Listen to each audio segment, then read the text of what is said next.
Bien, tenemos entonces los números complejos que se representan en el plano complejo y vamos a empezar a hablar de las operaciones que justifican que los llamemos números. Digamos que Z1 lo anoto como X1 más Y1, parte real, parte imaginaria, no ensucio el dibujo. X2, Z2 complejo es X2 más Y2, lo dibujo ahí, su parte real, su parte imaginaria. Y la primera cuestión es declarar o decir cuándo Z1 es igual a Z2. Y dos números complejos son el mismo si solo si se dibujan en el mismo lugar, si son el mismo punto. Y eso quiere decir que X1 es igual a X2 y Y1 es igual a Y2. Como polinomios incluso. Los polinomios son iguales si son iguales coeficiente a coeficiente. ¿Ok? Eso es la igualdad. Fácil. Después tenemos la suma. Las operaciones que tenemos son que con estos números pares ordenados hacemos suma y producto. La suma está definida como que si sumo Z1 más Z2, y bueno, ustedes ya saben, se suma componente a componente, si lo como por ordenado. Si lo notan de forma binómica, se suman como polinomios, o sea, se suma todo y después se agrupa según la potencia de la indeterminada. La cuestión es que Z1 más Z2 termina dando X1 más X2 como parte real, más Y por Y1 más Y2 como parte imaginaria. Lo noté recién, pero ya saben. X, bueno, la parte, el coeficiente el término independiente se llama parte real del complejo y el coeficiente de Y se llama parte imaginaria del complejo, y es una forma de rescatar o dar el nombre de quién es X y quién es Y a partir de un complejo. Nada, ya lo saben. Entonces la suma se hace componente a componente. Y resulta ser que es exactamente lo mismo que la suma de vectores, que han visto ampliamente en física 1 en particular. Y entonces, para visualizar la suma de complejos, listo, recurrimos a un dibujo de vectores y hacemos lo que sabemos. Si Z1 lo pienso como el vector que va desde el 0 hasta el punto Z1 y Z2 como el vector que va desde 0 hasta el punto Z2, estoy dibujando, visualizando que si los quiero sumar, tengo que sumar traslaciones. A Z1 le sumo Z2, lo agrego acá, uno a continuación del otro, y entonces podemos hacer, como no, dibujos y abuso de notación como que el complejo Z2, que era un punto, ahora para mí es este vector. ¿Por qué? Porque lo estoy usando como suma y para sumar tengo que trasladar encima de Z1 Z2. Y a veces vamos a escribir como que Z2 es un desplazamiento, aunque no esté puesto como punto, ¿sí? Eso lo hacemos. Y bueno, Z1 más Z2 era este vector que viene directamente hasta este lugar, y este punto es Z1 más Z2. O este vector es Z1 más Z2.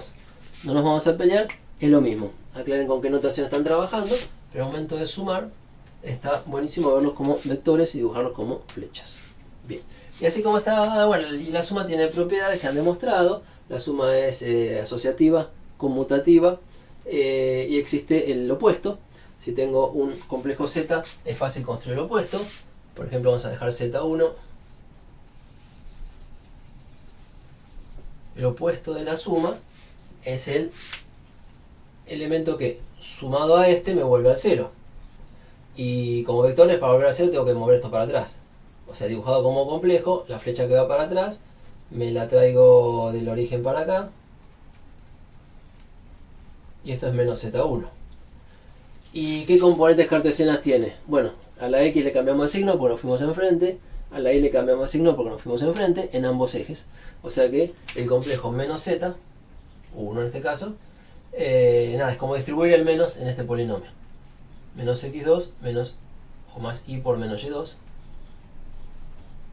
O no vamos a jorobar con esto, vamos a escribir 1 porque estoy usando el 1 como ejemplo. Menos esto más Y por menos esto, cambio el signo de ambas componentes cartesianas. Y no vamos a jugar mucho con esto, lo acomodamos como un polinomio y es menos X1 menos Y por Y1, o menos Y1 por Y, como les guste. Esto de poner la indeterminada como multiplicando va a tener sentido cuando hagamos producto, y el producto va a ser conmutativo, así que poner Y por Y o Y por Y es lo mismo. Y así tenemos opuesto, y si tenemos opuesto también tenemos resta. Z1 más Z2 menos Z2, la resta, se define como la suma de z1 más el opuesto de z2. Y si este era z1 y este era... Perdón, para apoyar el dibujo vamos a hacer z2 menos z1, que sería el complejo de z2 más el opuesto de z1. Si este era z2 recién,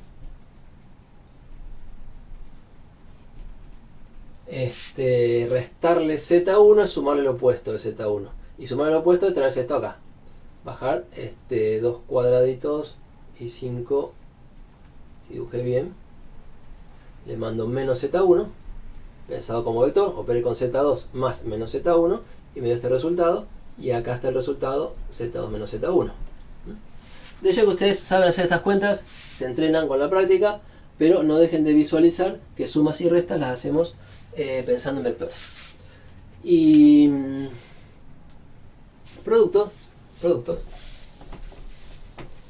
que es la parte que traté de contarles al principio, que enriquece la idea de complejos, porque multiplicar es ir rotando sobre el plano complejo. En lugar de pasar de un lado al otro, se puede ir rotando y cambiando de fase.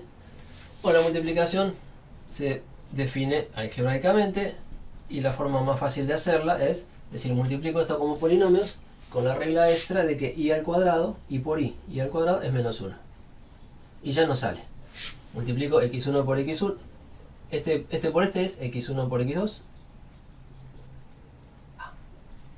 Creo que no tengo que gastar mucho tiempo, pero esto lo quiero dejar escrito. Más x1 por y2. Más x2 por y1. Más y1 por y2, que sería i al cuadrado, y1, y2. Por supuesto que si multiplicamos como polinomios, nos puede dar algo de grado 2. Pero esta regla nos dice, mira, si tenés grado 2, volvé a escribirlo como real y es menos 1. Entonces, esto, con i cuadrado igual a menos 1, pasa a ser término independiente. Y entonces nos va quedando x1 más x1 por x2, menos y1 por y2, como término independiente. Y de estos dos saco la i de factor común de x1 y2 más x2 y1.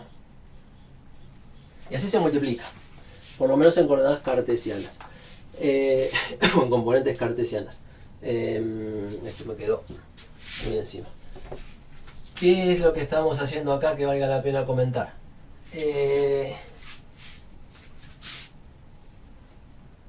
Estamos motivando que el producto de complejos es como una cosa rara. Seguro que la primera vez que lo vieron dijeron, ¿a quién se le ocurrió hacer este con este y ponerle un menos y este cruzado con aquel?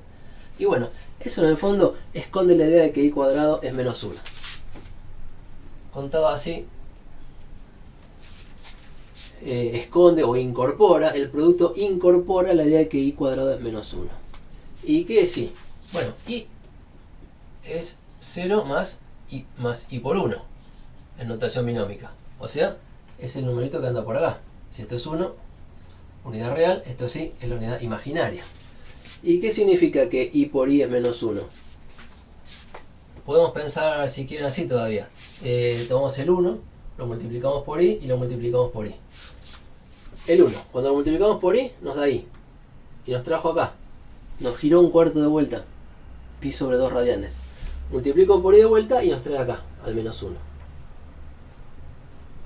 Entonces, i al cuadrado es menos 1 y funciona como raíz cuadrada de menos 1.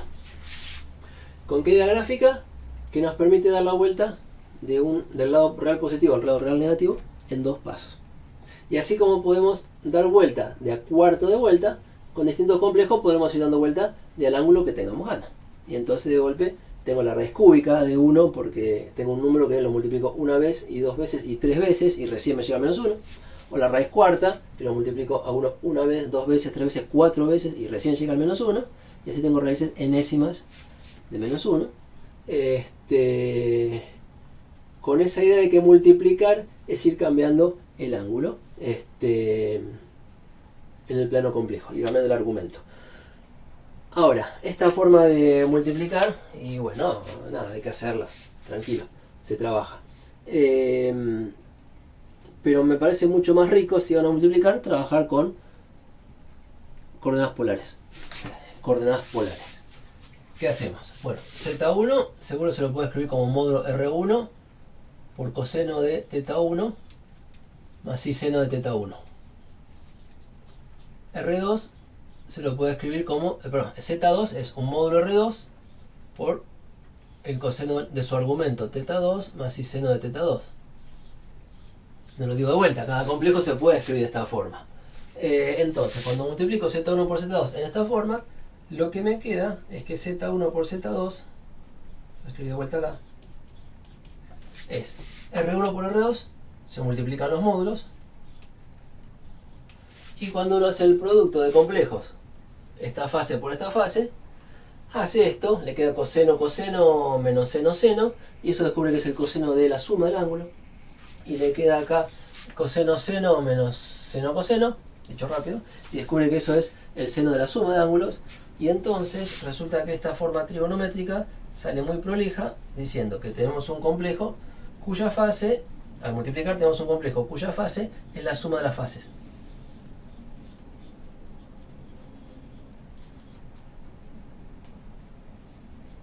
Perdón, no dije bien, me arrepiento, me da vergüenza.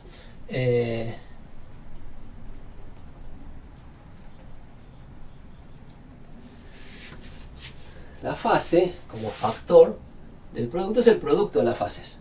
Pero el producto de las fases termina siendo una nueva fase cuyo argumento es la suma de los argumentos. Entonces, multiplicar dos complejos nos da un nuevo complejo que conviene, recontra conviene, verlo en coordenadas polares. El módulo del resultado es el producto de los módulos. Y el argumento del resultado es la suma de los argumentos. Y sumar ángulos es rotar.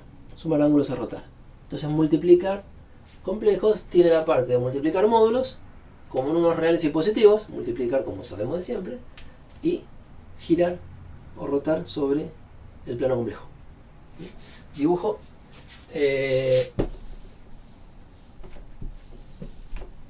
En general, si un número complejo Z1 anda por acá, y es su argumento θ1, y un número complejo Z2 anda, no sé, por acá,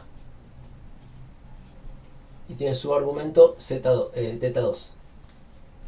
Bueno, el producto va a tener como módulo el producto de los módulos, que habrá que hacerlo a mano con la calculadora. Pero el ángulo seguro que lo encuentro dibujando encima de θ1 este θ2. Este θ2 que está medio desde el eje X, se lo subo encima. ¿Sí? Se lo subo encima, vamos a poner con otro color. Este ángulo θ2 que era entre esta rayita y la horizontal, lo dibujo desde acá hasta acá. Supongo que lo por ahí. Y lo que puse es θ2 a continuación de θ1. Y entonces desde el eje real hasta acá, el ángulo que tenemos es la suma de los ángulos. θ1 más θ2. Multiplicar números complejos tiene el efecto de rotar en el plano complejo, y eso es fundamental, golpe de vista, para mucho lo que necesitamos manejar. Entonces están invitados a acostumbrarse y verlo rápido. Tienen que tener cierta facilidad en la práctica de pasar de cartesianas a polares y de polares a cartesianas. Cuando hagan sumas y restas pensemos en cartesianas, como recién, y cuando hagan productos pensemos en polares. ¿Por qué? Porque conviene.